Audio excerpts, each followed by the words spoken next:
So we wanted to give you an update on our financial situation and currently, what's going on in the churches and changes and things like that we've had to make. So I just want to give you a bit of background information for anybody who's new and don't, know how our finances are generated here. So the church's income, every penny that we have, comes from the family, from members who give a little bit of rental income that we get from the Nepalese church, and also we get a gift of £500 a month from another church that are trying to help us to cover costs. But with that gift, we don't know how long that other church is able to give, so it's not forever, so it's not something that we can fully rely on, but it's a real blessing and it really, really helps. I brought the wrong glasses with me today, so it's on off, or unless I do the teacher thing. Okay. All right. So we've just closed our financial year and we have finished in a reasonably acceptable position for the year as a whole. Okay, however, over the last 6 months there's been some significant changes. So we've had a number of people that have stopped giving to the church. We've had a few people that have left some time ago, but they were still giving very generously to the church. And we've had some people that weren't even members of our church giving to our church. And we've also obviously had the obviously most recently Tim and Fiona that have gone. So in all, in the last 6 months, we have lost a total of £3,400 to our monthly income. That's with all these people that have gone in the last 6 months. So that's £40,800 in a year. That's including the gift aid that we could claim. So we are in sort of a bit of a sticky situation. Okay, so this is not easy to talk about. I just want to cry. But anyway, okay, so this it's had a significant impact on our church finances, and we've had to make some substantial changes. So regarding our expenses here, so this is a big building which we're really blessed with. Hang on. And it's got its various running costs, but we've cut everything back to the bare minimum that we could possibly do, just so that we can keep the building legal and the lights on and, coffee in the pot, basically, and toilet roll, which is very important. Okay, so last financial year, we talked about having dream budgets in the church, and even though we didn't have the available funds to give those dream budgets, we asked the ministry sort of leaders in the church to tell us, dream a bit. It's if you could have some money, what would you have and what would you want to do with it? So we did that, and they came forward we put a dream budget together. Okay, so but we wasn't on a position to give that sort of money anyway. It wouldn't stretch that far.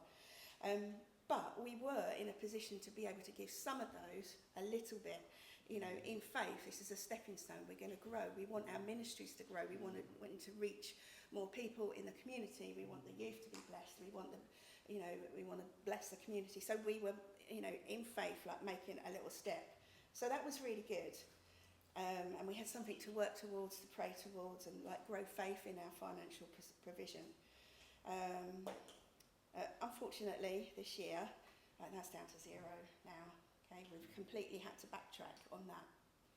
So, with our new predicted income and the reduced budget, we have forecasted that we've only got £38,000 for the year to cover the salaries, which is a major problem. It doesn't cover it. So we've had to take the really disappointing decision to cut hours again. I know we were here a few years back and we were in this position. So essentially, Rochelle is to be made redundant.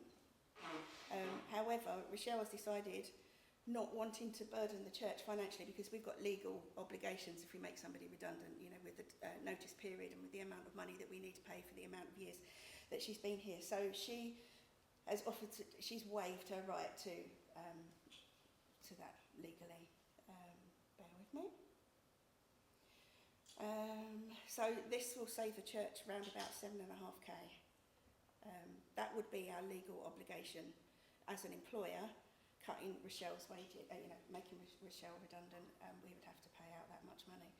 So we have been in this position before financially, to have to cut hours. However, we expected it to be temporary, and it was temporary, because we had 2 loans, bank loans, when we did work on the kitchen and doing the children's rooms upstairs.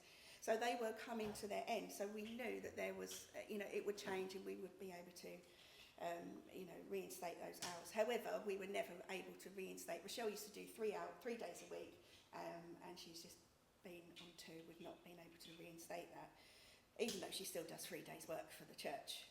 She only gets paid for 4. Okay, but she only gets paid for 2. Okay, so with this significant drop in income, we can't even pay 1 full-time minister whose current rate of pay is already below the average of what a London minister sort of in this area would get paid for a church this size. So that's not good. And the problem that we have with this is that if we can't afford even one full-time minister, and then if Jamie and Rochelle, like if this is not sustainable and Jamie and Rochelle ever need to move on, at some point we would really struggle as a church to recruit somebody on that level of pay.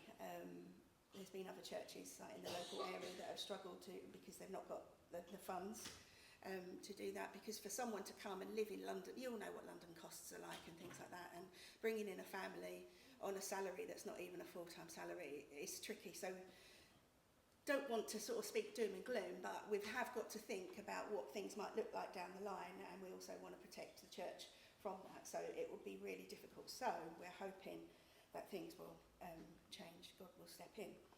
Okay, so as Jamie and Rochelle, the way that they work together, they're a double act basically. They come as a package and a team, and the way that they work, they support one another and bounce off one another. And I think essentially it would, like if Rochelle was to completely go, you need Rochelle, and you need to work together, basically. So we have a plan. Excuse me. Right, okay. So the plan is, Rochelle's hours are gone, but she will plan to do as much of the same that she does now, but obviously unpaid. Okay, so Rochelle is actively looking for work elsewhere to supplement their income, and the plan is, as I said, she will continue to do as much for the church as she can, alongside taking on a part-time job as she can. But obviously that's going to be exhausting, running a family as well. Okay, so what the trustees have decided, we've agreed that Jamie and Rochelle's salary, this is as a tax benefit for them, because Rochelle's still going to be doing stuff for the church, we're going to split their salary between them. So the one salary is going to be split between Jamie and Rochelle.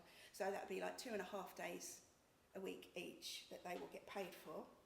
So Rochelle's contract is effectively being cancelled, and then she's on this temporary contract, and that will be sort of quite fluid. So as Rochelle gets work, if she cannot do the 2.5 hours, so she might reduce to 2.5 days. So she might reduce to 1.5 days, and then Jamie does 3.5. Does that make sense? Okay, so that's the plan. So the benefit for doing that is, for tax purposes and the tax allowance, and Rochelle's already going to, it's not like she's not working for the church, she would just be working for free otherwise. Okay, so that will help them out a little bit. But as I said, we've not got even the monthly funds to cover that. So what we are looking at as trustees is that we have some reserves, not a great deal. It's about 7.5k that we've got sitting in reserves, which is under really what is advised for a church of this size to have. We should have more. So we're going to use those reserves to fill the gap, enabling us to pay one full-time salary for a period of time. So technically we've got enough to go up to September next year.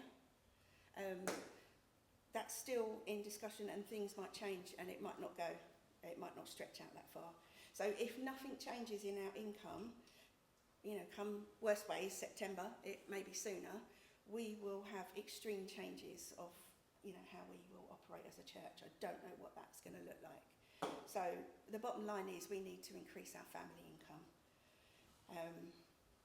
And so to continue with at least one full-time minister, without having to eat into the reserves, we need an additional sort of 875 a month, so that we can, so we've just got one full-time minister. We've still cut the hours, but we're not going to eat away into our reserves and, put ourselves in a very difficult situation. So this is really serious. And so, we're not one of those churches that are really heavy on, you must give, pressure, guilt trip everyone, etc. So this is something that we do need to talk about as a family.